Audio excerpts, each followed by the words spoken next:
하이델베르크 교리문답 9번째 질문입니다. 9번째 질문은 하나님께서 사람이 행할 수 없는 것을 그의 율법에서 요구하신다면 이것은 부당한 일이 아닙니까? 라고 묻고 있어요. 여기에 대한 답은 아닙니다. 하나님은 사람이 행할 수 있도록 창조하셨으나 사람은 마귀의 꾀임에 빠져 고의로 불순종하였고 그 결과 자기 자신뿐만 아니라 그의 모든 후손도 하나님의 그러한 선물들을 상실하게 되었습니다. 우리가 오늘 하이델베르크 9번째 질문에 답하기 위해서는 먼저 6번째 질문을 생각해 보아야 하는데요. 그렇다면 하나님께서 사람을 악하게 만드셨습니까? 이것이 6번째 질문이었죠. 이에 대한 답은 결코 그렇지 않습니다. 였습니다. 이미 우리가 앞선 6번째 답을 통하여 하나님께서는 처음 인간을 만드실 때 하나님의 자녀답게 살아갈 수 있는 능력을 우리에게 부여해 주셨음을 우리는 분명히 해야 합니다. 인간이 실행할 수도 없는 율법을 지키도록 요구하시는 것은 하나님께서 인간에게 잘못 행하는 거 아닙니까? 이런 질문에 대한 답은 그렇지 않다라는 거예요. 하나님께서는 우리를 창조하여 주시되 하나님의 형상을 따라 우리를 창조해 주셨고요. 또한 우리가 이 땅 가운데 지음을 받았을 때에는 하나님의 자녀답게 하나님의 계명을 지킬 수 있도록 하나님이 그런 능력을 우리에게 부어주셨다는 것입니다. 그러니까 계명을 수행할 수 있도록 우리들에게 요구하신 데에는 그만한 이유가 있다는 것이죠. 그러나 인간이 마귀에게 유혹되어 의도적인 불순종으로 말미암아 자기 자신 아담뿐만 아니라 자신의 모든 자손들 또한 계명을 지킬 수 있는 능력을 잃어버렸다는 거예요. 따라서 인간 스스로가 자신을 비참하게 만든 책임을 하나님께 떠넘겨서는 안 된다는 것이죠. 다시 한번요. 오늘 9번째 질문이 가지고 있는 뉘앙스가 바로 이거잖아요. 인간이 실행할 수도 없는 율법을 지키도록 요구하시는 하나님, 너무 부당한 하나님 아닙니까? 라고 묻고 있지만 사실 인간 스스로가 자신을 비참하게 만든 책임을 하나님께 떠넘겨서는 안 된다는 거예요. 그 책임 누구에게 있다? 바로 우리 스스로에게 있다는 것이죠. 인간의 무능은 하나님의 책임이 아니에요. 우리가 7번째 질문에서도 그렇다면 인간의 본성의 부패는 어디서부터 온 것입니까? 이에 대한 답이 무엇이었나요? 첫사람 아담과 하와의 불순종, 죄로 말미암은 것이다. 원죄로 말미암은 것이다. 우리가 이렇게 배웠습니다. 물론 죄인이 선을 행할 수 있는 능력이 없다라고 할 때 우리가 선을 행할 능력이 없다. 이것이 자유의지 자체를 상실했다는 말은 아니에요. 다만 죄로 인하여 덕스러우며 거룩한 의지, 이것을 잃어버렸다는 것이죠. 그리고 타락한 그 의지는 죄악을 행하며 또 죄를 좋아하고 선한 것을 전혀 할 수 없는 그런 상태에 놓였음을 이야기하는 것입니다. 의지가 죄의 종이 되었다는 것이죠. 따라서 의지가 죄로부터 자유케 되어야 하는 거예요. 하나님의 자녀들은 타락한 그 의지가 예수 그리스도의 보혈로 말미암아 죄로부터 자유함을 얻게 된 것을 이야기하는 것입니다. 다시 말하면 이제는 선을 행할 수 있는 자유를 얻게 되었다는 것이죠. 또한 죄인의 이해력은 완전히 어두워져서 선한 것을 보지도 못하고 악한 것에 기울어져 있으며 그것으로부터 즐거움을 취하며 살아가게 됩니다. 죄인은 불의한 것 속에서 기쁨을 얻기 마련이죠. 그래서 여전히 선을 행할 능력이 그 안에 없다고 이야기하는 거예요. 그렇다면 하나님께서 현재 인간들이 하나님의 율법을 완전히 지킬 수 없다는 것을 알고 계심에도 불구하고 왜 그것을 지키도록 요구하셨을까요? 로마서 3장 20절에 보면 우리들의 상태를 아주 적나라하게 표현하고 있어요.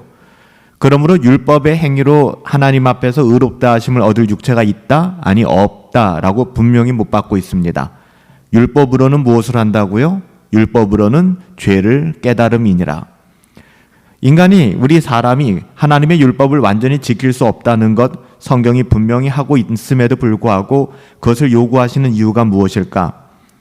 이는 하나님의 거룩하심과 불변성으로 인한 것인데요. 하나님의 거룩하심, 또 하나님의 변하지 않는 불변성이죠. 하나님께서 율법을 지키라고 요구하시는 것은 하나님의 공의에 속한 영역이에요. 인간이 비록 지킬 수 없다 할지라도 하나님께서는 우리들에게 공의를 요구하시죠. 공의라는 게 대단한 게 아니거든요. 단순해요. 공의라고 하는 것은 하나님의 뜻을 이야기하는 것입니다. 즉 하나님의 뜻대로 살아가기를 하나님께서는 거룩하게 우리에게 계속해서 요구하고 있는 것이고요. 불변하시는 하나님께서 우리에게 거룩함을 요구하시며 하나님의 거룩하심을 가지시는 것은 결코 변치 않는다는 것입니다. 더구나 거듭나지 않은 사람들에게 있어서도요, 율법은 특별한 기능을 하는데요. 어떤 기능을 하냐 하면 율법은 사회 질서를 유지하는 기능을 하게 됩니다. 거듭나지 않은 사람들은 구체적으로 두 부류로 나눌 수가 있죠. 하나는 선택된 자와 또 하나는 유기된 자인데요. 선택된 죄인들에게 율법이라고 하는 것은 그들의 죄를 깨닫게 하고 그들의 비참함을 알게 해서 그리스도께로 달려가도록 만드는 기능을 가지고 있어요. 그러나 유기된 자들에게 율법은 그들이 더욱 악해지지 못하도록 제어하는 기능을 가지고 있고요. 이런 것들은 결과적으로 인간의 사회가 악으로 완전히 파산 지경에 이르지 못하도록 막아주는 거예요. 사회의 질서를 막아주는, 지켜주는 그런 역할을 한다는 것이죠. 또한 율법은 하나님께서 유기된 자들을 심판하실 때 그들이 정죄되는 것에 마땅한 근거로 제시될 것입니다. 그래서 인간들이 율법을 완전히 지킬 수 없음에도 불구하고 하나님께서는 율법을 지킬 것을 우리에게 끝없이 요구하시는 것이죠. 한편으로 거듭나면 율법을 완전히 지킬 수 있는가라고 질문을 갖게 되는데요. 그렇지 않아요. 우리가 거듭났다 할지라도 율법을 완전히 지켜서 구원에 이를 수 없음을 누누이 강조해 왔습니다. 거듭났다 할지라도 상당 부분은 여전히 선을 행할 능력이 우리 가운데 없거든요. 우린 죄성을 가지고 있기 때문에 그래요. 여기에서는 거듭나지 않은 자의 무능함과 거듭난 자의 무능함으로 좀 구별해서 생각해 볼 필요가 있는데요. 중생하지 않은 자연인은 죄의 상태에서 죽은 존재이죠. 따라서 반드시 거듭나지 아니하고선, 살아나지 않고서, 새 생명을 얻지 않고서는 결코 하나님의 나라를 경험할 수 없는 정말 철저한 무능력함 가운데 살아가게 되는 것입니다. 그런데 거듭난 하나님의 자녀들 역시 무능함이 있음에도 불구하고 결이 다른 것이죠. 어떤 무능함입니까? 영적으로 계속해서 살아나고 성장하고 커가야 하는 거예요. 은혜의 영향으로 영적인 삶이 전진되어져야 되는 상태, 그 상태의 무능함을 이야기하는 것이죠. 그래서 거듭난 하나님의 자녀들은 비록 완벽하고 완전하지 않지만 그들의 무능력을 인정함에도 불구하고 점차 성화되어 가는 것이 여기에 속한 것이에요. 그래서 거듭난 하나님의 자녀들은 선한 것을 추구하고자 하는 성향이 생겼지만 여전히 하나님의 은혜와 그리스도께서 주시는 힘이 아니고서는 선을 행할 수 없는 것이죠. 그런 의미에서 중생한 자의 무능력이다, 거듭난 자의 무능력이다 라고 얘기하는 거예요. 똑같이 무능하다라고 얘기하지만 거듭나지 않은 자의 무능함은, 이것은 거듭나지 않고서는 성화 자체가 불가능한 것이고 구원 자체가 불가능한 것이기 때문에 아주 철저한 무능함이고요.